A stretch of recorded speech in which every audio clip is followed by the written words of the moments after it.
exception of that one play, which was the only score that Montana got in the second half. They held them to 90 yards offense in the entire second half. And after they were moving the ball in the first half, you could tell there was some good adjustments made, and they really, they really tightened up after halftime. Yeah, exactly. I'm gonna have to disagree with you though on the defensive player of the game. I'm gonna have to go with Demetrius McRae, only because he sealed the game. That you don't get that pick, Montana, they might have another chance. So um, I'm gonna have to go with McRae on that, just because of the game-winning pick. But Brandon Greer undoubtedly put up solid numbers. I mean, anytime a linebacker gets 2 sacks, that's putting up solid numbers, because our linebackers don't blitz a whole lot, other than Deuce Robinson, who, like you said, is used to blitzing or going rushing in anyway. And Kimbrough, 14 tackles. He could have had a little more if Dan Moore didn't run him over a few times, but let's be honest, Dan Moore would have ran over Ray Lewis, I think, on Saturday. So Dan Moore was just an absolute beast out there. And I don't want to talk too much about that, because we're going to talk about that next when we start talking about the things that concerned us. Obviously, one of the things was the missed tackles, at least in my opinion. And the other player I want to mention is Patrick Blaylock. He's so far, in my opinion, he's kind of struggled this year. And he's let some people behind him, playing from the safety position. But he had a huge pick that killed their momentum, trying to tie the game. So that was a huge play. And he, I was watching him a lot of the game, and he didn't seem to let many people behind him very often. The only times that somebody was behind him was usually when Trent McKinney, Montana's quarterback, was scrambling, and anybody's going to let somebody behind you at that point, because you can only stick to a receiver for so long. So I really want to give a shout out to him for his solid play as well. And overall, I think the defense played very well, especially second half, like you said, Mike. 177 yards, yeah, that's not good, but 87 yards of that is on one play from one guy who just gave an outstanding effort. You take that play away, and their offense is virtually non-existent in the second half. And one thing, I just think this is funny. Dan Moore, after that play, after that 87-yard screen that he took to the house, and I think he hurdled over 12 people on the way. But he broke his face mask by hitting his helmet on the bench after the kicker missed the extra point. So I just think that's funny. He just has. I really like players like Dan Moore, who are just old school players that just run people over, just beast, and not afraid of anything, and will just take it to the house on any play. But it's not because of your speed, or agility. It's more because you're just going to run through anything and everything. And then also the passion he showed for having to put out that much effort, and then it coming to still being down by a point. Yeah. I could certainly understand his frustration on that one. He just really left it all out there, and that was an incredible play. I mean, you hate that it was against you, but if you're looking at that game objectively, that's got to be the play of the game. That was incredible. He bulldozed a couple guys at the line of scrimmage, got out into the open field, was able to change direction, shake Troy Sanders, who's not an easy guy to shake, and then for a guy as big as he is, he moved very well too. He got into the end zone, and you do feel for their kicker. He was a freshman. Obviously, I'm sure he'd never played in any kind of environment like he was facing on Saturday. But I heard that as well. He got frustrated and broke his face mask after that run. But that was that was a hell of an effort. He definitely, I think all the Appalachian fans that were in attendance aren't going to forget number 35 anytime soon. No, definitely not. I think the only people that come to my mind in recent history that have put that good of an impression on me as an App fan and have come into Kid Brewer Stadium have been Jerome Felton, the running back, fullback from Furman from a few years back, and then also Jason Foster, who of course was the quarterback when Georgia Southern came to our house and beat us in '07. Those two plus Dan Moore are the only ones that I can remember that have just stuck in my mind as great players, great athletes that absolutely destroyed App.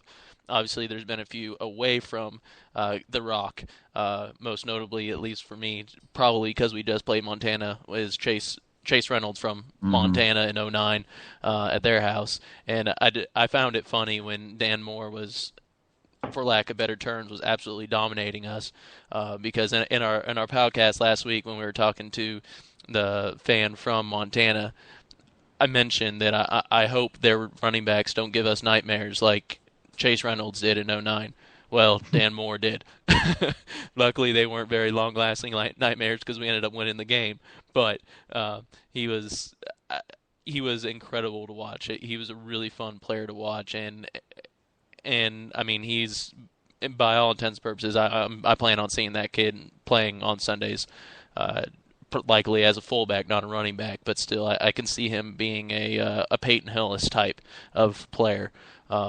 So yeah, shout out to Dan Moore for a heck of a game. Shout out for the entire Montana Grizzlies for that matter. But um, now going a little off, coming on things that we were talking about that we liked and enjoyed seeing from our team. What aspects did you see that kind of concerns us going forward, and what do we need to learn from? Well, I really feel like the defense's performance in the first half was pretty disappointing.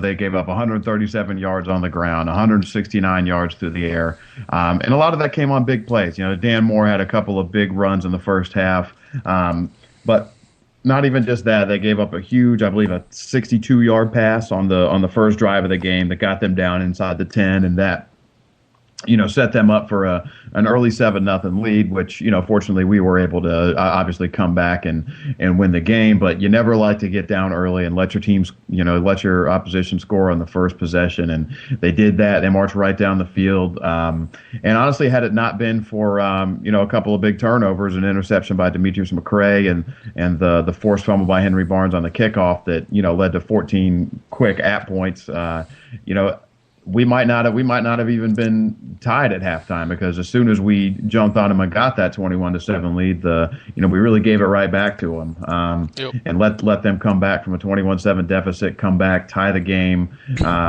We weren't able to hold on to that lead. Trent McKinney broke a lot of tackles all throughout the game in the backfield. As you kind of touched on earlier, the missed tackles, both Dan Moore, although you're never going to say you're satisfied with a missed tackle, those you can kind of live with, because Dan Moore he's just a physical specimen. He was, I believe, a state powerlifting champion. He's 5'11", 240 pounds. The guy is just a bowling ball, and when he gets a full head of steam, he's hard to bring down. But when you get your defensive linemen and linebackers back behind the line of scrimmage, and you've got a 5'11", 175-pound kid wrapped up, you've got to bring him down. And McKinney really slipped through a lot of tackles, and a lot of that you obviously have to give a lot of credit. Certainly, Trent McKinney is, as a redshirt freshman making only his second career start, he played a great game. He had an excellent performance, but still with the talent and and the size and athleticism we've got in our defense, when we get to somebody in the backfield, we really need to bring them down. And fortunately, we're able to get away with a win and beat a really great team. And I really, truly think there is just so many more positives from this game than negatives.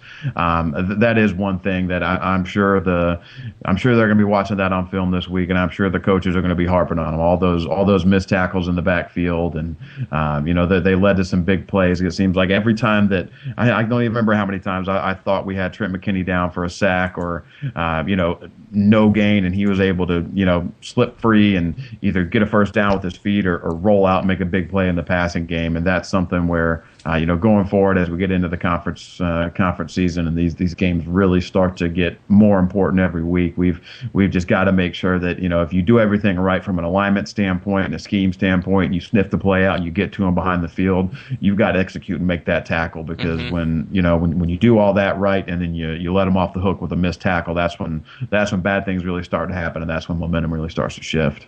Yeah, definitely. And with Trent McKinney, I agree with you all. He needs some recognition for breaking those tackles, but we definitely need to take him down. At one point, somebody behind me was saying that he looked like Armani out there, just the way he was slipping through tackles, and he really did. I mean, there were so many times where, all right, he's down. Whoa, how did he get out of that kind of thing? And I mean, obviously, he didn't look like Armani when in terms of throwing the ball, as he had 3 interceptions. But just getting away from the pressure and moving out of the pocket and making a play out of what should have been nothing, he was really good. And I mean, Montana's got, I think they've got their quarterback for the next 4 years, and if somebody's better than him, then watch out for the big sky, because Trent McKinney looked really good out there. Yeah, Again, he's a real talented kid. I think that the interceptions are something that playing in a big environment and only his second career start. And that last one, you can't even necessarily put it on him. It was a great play by Demetrius McRae, but more importantly, he was playing against the clock. They had a long way to go. It's a short amount of time to get there, and so everybody in the building knew he was going to be airing it out, and so He just kind of had to put it up there. But he played a great game, and he deserves a lot of recognition for his performance in a really tough environment for a young, inexperienced kid. And they've got a real bright future, and I'm not looking forward to seeing him again next year. no, definitely not. I mean, and what's funny is, I mean, I've been reading on some of the Montana message boards, and some of them are saying that he needs to not start. I mean, yeah, he threw 3 picks, but like you said, one of those, you could take that away. I mean, that's the last second heave. 50% of those passes are going to get picked.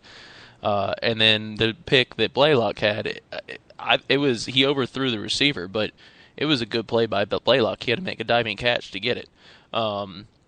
So, I mean, he played really well, and, I mean, time's going to change, or time's going to make him better. I mean, he's going to realize he can't throw some of those balls. He's only going to get better. So, if I were a Montana fan, I'd be extremely pleased at what he did, and possibly the most hostile environment in the FCS. The only one that might be more hostile, in my opinion, is Washington Grizz Stadium for Montana. So, yeah, I thought he played really well. And one thing that I want to touch on real quick is one of our areas of concern last week was our special teams, obviously coming off of ECU, as that essentially changed the ECU game.